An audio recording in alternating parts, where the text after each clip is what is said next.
Os acordes elétricos e a percussão nos levam a agosto de 1969, quando uma multidão de jovens se concentrou em uma fazenda no estado de Nova York, nos Estados Unidos. O momento histórico chama-se Festival de Woodstock e contou com 32 apresentações de artistas como Janis Joplin,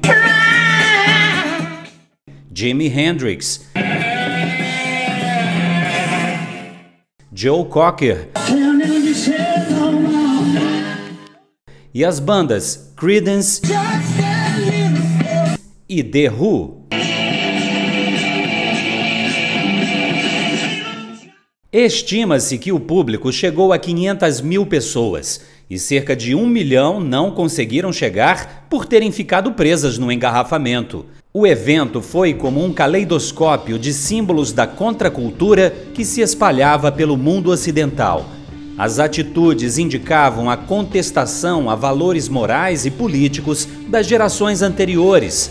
Roupas exóticas e coloridas sinalizavam o que seriam as bandeiras de uma nova geração: liberalidade sexual, aberturas para ensinamentos vindos do Oriente e para o que consideravam novas formas de percepção da realidade, obtidas com o uso de drogas.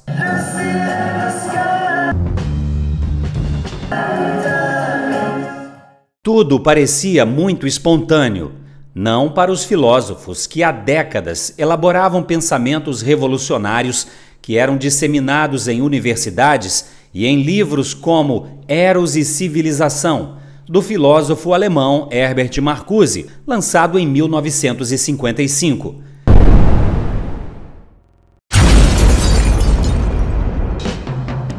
As ideias de Marcuse foram fundamentais para movimentos de contestação ao regime capitalista, como o Festival de Woodstock e a Revolta dos Estudantes em Paris, em que Marcuse esteve presente em 1968, ano anterior ao festival.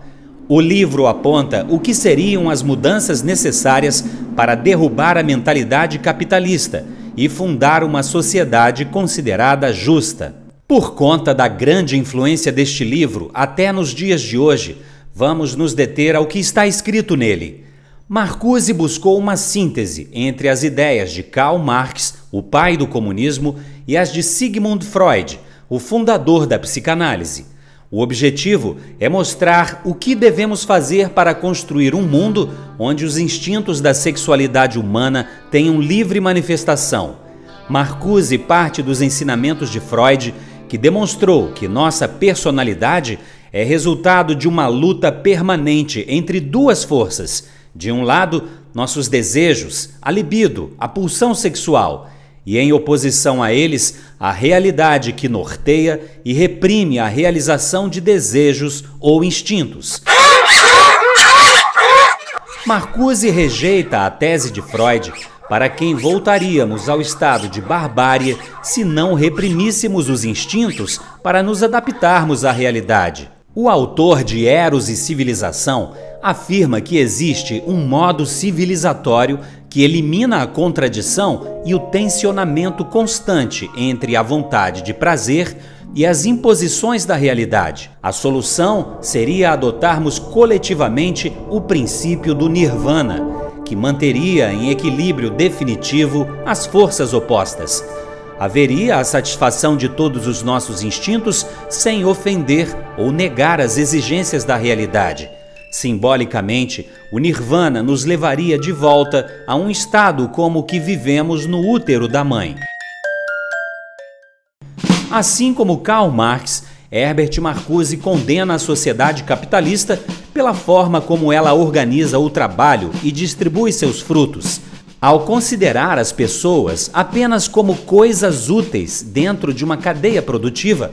O capitalismo, para Marcuse, reprime o potencial de afirmação plena de nossa subjetividade, nossa força criativa para construir personalidades próprias, No capitalismo, segundo o filósofo, somos forçados a uma obediência coletiva para realizarmos desejos que não são os nossos, mas aqueles que se conformam às regras impostas pelo sistema de produção. A possibilidade da criação de uma sociedade sem mecanismos de repressão, com plena liberdade para a realização de todos os desejos, soou como música encantadora aos ouvidos da juventude. Eram propostas que, afinal de contas, tinham a chancela das mais altas intelectualidades. Marcuse fazia parte do grupo de filósofos da famosa Escola de Frankfurt, fundada em 1924. Eram filósofos marxistas, mas que logo após a Primeira Guerra Mundial sentiram-se desiludidos com as ideias revolucionárias do pai do comunismo. Eles se deram conta de que a revolução não seria feita pelo proletariado, como Karl Marx havia previsto. Isso porque os trabalhadores já se sentiam integrados ao regime capitalista, com melhores salários e condições de vida. Foi Herbert Marcuse quem reacendeu as esperanças revolucionárias ao defender que havia outros grupos sociais que poderiam ser mobilizados para a derrubada do capitalismo. Marcuse defendeu que os novos revolucionários seriam, em primeiro lugar, os artistas, por causa do potencial e da tradição da arte de se colocar num patamar superior à realidade para questionar e julgar a sociedade. Outros agentes da revolução seriam os grupos marginalizados, como prostitutas, mendigos, criminosos de toda ordem e também os estudantes, que não tinham responsabilidades econômicas com as famílias. Foi principalmente para esses grupos que se voltou a ação militante proposta pela Escola de Frankfurt. A crítica severa a esses pensamentos começou a ganhar maior projeção na primeira década de nosso século. Filósofos do campo conservador condenam a teoria crítica da Escola de Frankfurt, afirmando que trata-se de uma filosofia materialista que substitui a eternidade pelo futuro histórico e inventou um paraíso socialista para pôr no lugar do mundo do espírito. Assim, a teoria crítica seria apenas uma ideologia destruidora da civilização ocidental, não por fazer ataques ao capitalismo, mas aos costumes, valores morais e à fé do cristianismo. Os críticos afirmam que nenhuma solução é apresentada para organizar a economia de uma sociedade que teria como principal fim alcançar os prazeres individuais, e que os frankfurtianos deixam as soluções econômicas e políticas por conta do acaso, para depois da destruição total da civilização cristã. Os conservadores não negam que a revolução proposta por Marcuse e demais filósofos da Escola de Frankfurt tem sido vitoriosa desde os anos 60, mas com resultados contrários ao que se pregava. O combate ao capitalismo, que teve a adesão de muitos políticos, estudantes, sindicalistas e trabalhadores, teve efeitos negativos insuperáveis para empresas de médio e pequeno porte, o que teria favorecido a maior concentração do capital entre os megacapitalistas. Os ataques aos valores do cristianismo corroeram a influência religiosa na conduta das pessoas, o que as tornou muito mais dependentes do setor econômico, agora sob o controle de um capitalismo mais poderoso e concentrador do que antes.